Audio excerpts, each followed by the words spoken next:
Funny Tandem business partners na rin ngayon.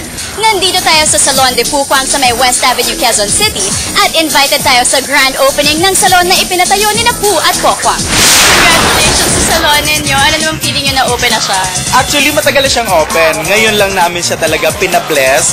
Nag-dry run muna kami at nakakatuwa dahil napakaganda ng outcome ng dry run namin. So sabi namin, sige, ituloy na natin to. Grand opening na natin. Sa lahat ng dry run, ito ang hindi dry. Talagang umuulan ng grasa yung salon. Fairness. Bakit naman sa lahat ng mga pwedeng pasukan na business, salon yung napili ninyo? Gusto namin talaga ng unang steakhouse. Steakhouse. Tapos nagulat kami bigla na lang salon. Actually, sa tulong din nung friend namin na siyang nakadiscover na binibenta yung dating salon. Ano naman yung kakaiba dito sa Pukwang salon? Gusto namin, yun, mura. At saka maganda yung trabaho. Mapamayaman ka pa, mapamahirap ka, meron dito. Kasi karamihan naman ginagamit naming mga gamot dito, ay yun din ang ginagamit ng mga pang high-end na mga salon.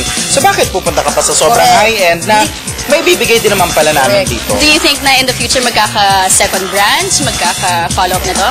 Actually, on the process na yung aming second branch saka yung pangatlo. Yes. Meron din po nagsasabi na ang magkaibigan daw hindi dapat pumapasok sa business na magkasama kasi baka daw mag-away. Basta lahat, sinabi ko naman sa kanya, black and white lahat, transparent lahat yung aming mga papeles, ultimo sentimo, ultimo maliit na resibo, naka-xerox yan, alam nyo yan. Kung meron ka pong treatment na gagawin kay Pokwang, ano yun?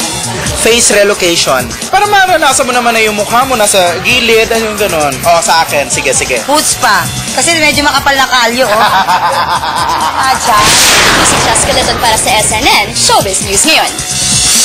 Congratulations po sa Pokwang. Meron akong pakiramdam na yayaman kayong dalawa. Kaya bravo kayong dalawa.